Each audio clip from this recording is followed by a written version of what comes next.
আপনাকে যদি প্রশ্ন করা হয় যে মেঘ কেমন হয়, তাহলে আপনি বলবেন যে মেঘ অনেক সময় সাদা, অনেক সময় কালো, অনেক সময় বৃষ্টির মেঘও হয়। ছোটবেলায় ভূগোল পড়ে মনে রাখা কেউ কেউ নিম্বাস, কিউমুলোনিম্বাস অবধি যাবেন হয়তো। উড়োজাহাজ চেপে মেঘের ওপর দিয়ে যাওয়ার কথাও অনেকে বলবেন। স্বভাব কবিরা দার্জিলিং অবধি গিয়ে মেঘ মাখার কথা বলবেন। আরো অফবিট গন্তব্যে গিয়ে জানলা খুললে ঘরে মেঘ ঢুকে যাওয়ার কথাও হয়তো অনেকে বলবেন। কিন্তু ধরুন মেঘের মধ্যে আটকে পড়ে গেলেন আপনি, বিষয়টা যতই রোমান্টিক শোনাক না কেন আদতে কিন্তু সেটা একেবারেই নয়। কিন্তু মেঘের মধ্যে আটকে যাবেনই বা কিভাবে? মেঘ তো আর উড়ন্ত বেলুন না যে তার ভিতরে ঢুকে থাকা যাবে। ঢুকতে গেলেই তো ধপাস করে পড়ে যাবেন, ভিজেও যাবেন দিব্যি। কিন্তু আটকে পড়েছিলেন সেই মেঘের মধ্যে এক ব্যক্তি, সেটি হলো কিউমুলোনিম্বাস মেঘ। এই কিউমুলোনিম্বাস মেঘ হচ্ছে মেঘ জগতের এক ভিলেন। এই মেঘ অশান্ত, বিশাল বিশাল তার আকার, শিলাবৃষ্টি সবকিছুই তৈরি হতে পারে এই কিউমুলোনিম্বাস মেঘের দ্বারা।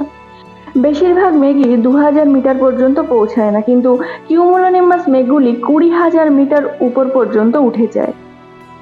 লেফটেন্যান্ট কর্নেল উইলিয়াম র্যাঙ্কিনের কথা আজকে আমরা বলব।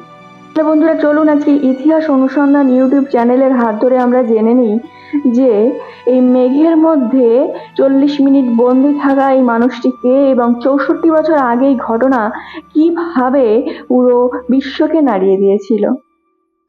লেফটেন্যান্ট কর্নেল উইলিয়াম র্যাঙ্কিন হলেন সেই দুজন ব্যক্তির মধ্যে একজন যিনি একবার মেঘের মধ্যে নাকি আটকে পড়েছিলেন। সেই ভয়াবহ অভিজ্ঞতার কথাই বলে গিয়েছেন তিনি। সালটা তখন 1959, দিনটা ছিল 26শে জুলাই। লেফটেন্যান্ট কর্নেল উইলিয়াম র্যাঙ্কিন এবং তার উইংম্যান হাবার্ট নোলান তাদের F-8 ক্রুসেডার জেট নিয়ে দক্ষিণ ক্যারোলিনার দিকে উড়ে যাচ্ছিলেন। সামনে যে ঝোড়ো বাতাস ও মেঘ রয়েছে সেই সম্পর্কে সচেতন ছিলেন তারা দুজনে।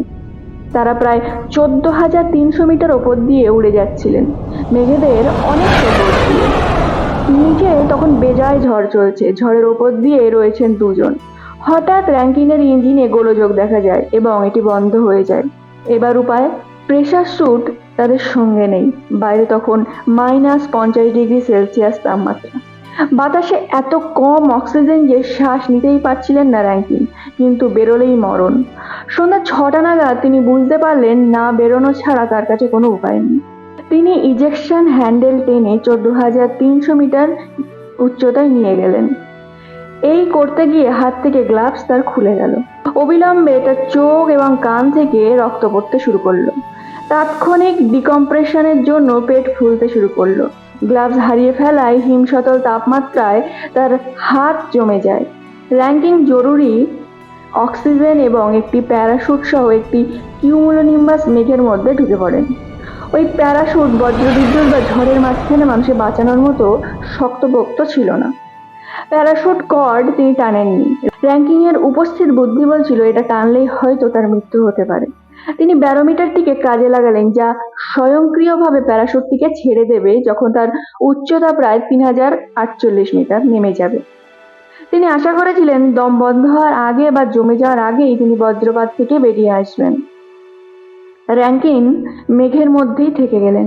চরম আবহাওয়ার মেঘের মধ্যে তিনি প্রতি এক এক যুগের মতোই তার প্রতি এক এক সেকেন্ড কাটছিল। বিজ্ঞানীরা এই হিংস্র ঝোড়ো মেঘের অভ্যন্তরীণ কার্যকারিতা সম্পর্কে খুব কমই জানেন, কিন্তু ক্রমবর্ধমান গরম বাতাস এবং শিলাবৃষ্টি আর বজ্রপাতের ফলে মানুষকে নিমেষে শেষ করে দেওয়ার জন্য এই মেঘ একাই যথেষ্ট। অবশেষে প্যারাশুটটি খুলে গেল। র্যাঙ্কিন ভাবলেন 3048 মিটারের কাছাকাছি তিনি এসে গিয়েছেন, কিন্তু কোথায় কি? ভিতরের চাপগুলির ফলে ব্যারোমিটারের পাট গুলিয়ে যায়। র্যাঙ্কিন সরাসরি উপরের দিকে উঠতে থাকেন, কখনো ওঠেন কখনো আবার নেমে যান। অবশেষে ঝড় থেকে মুক্তি পেলেন। নামতে নামতে তিনি একটি গাছে আটকে পড়লেন। গাছের ডাল ভেঙে তিনি সোজা নিচে পড়ে মাথায় চোট পেলেন। ঘড়ি দেখলেন, সময়টা তখন 6টা 40 মিনিট। মানে প্রায় 40 মিনিট তিনি মেঘের মধ্যে আটকে ছিলেন। ডিকম্প্রেশন, ইনজিউরি এবং অন্যান্য ছোটখাটো আঘাত ছাড়া তুলনামূলক অক্ষত অবস্থায় বেঁচেছিলেন তিনি। প্রায় 50 বছর পরে 2009 সালে 88 বছর বয়সে র্যাঙ্কিন মারা যান। The man who wrote the thunder বইটি লিখেছিলেন তিনি নিজেই সেই 40 মিনিটের অভিজ্ঞতা নিয়ে। বন্ধুরা, আজকের এই ভিডিওটি থেকে আমরা জানতে পারলাম যে কিউমুলোনিম্বাস মেঘের মধ্যে বেঁচে থাকার 40 মিনিট এবং এই 64 বছর আগের সেই ঘটনা যেটা পুরো বিশ্বকে নাড়িয়ে দিয়েছিল। আমাদের এই ভিডিওটি যদি আপনাদের ভালো লেগে থাকে তাহলে আমাদের ইউটিউব চ্যানেল ইতিহাস অনুসন্ধানকে সাবস্ক্রাইব করে নেবেন ইতিহাসের এরকম অজানা ভিডিও পাওয়ার জন্য।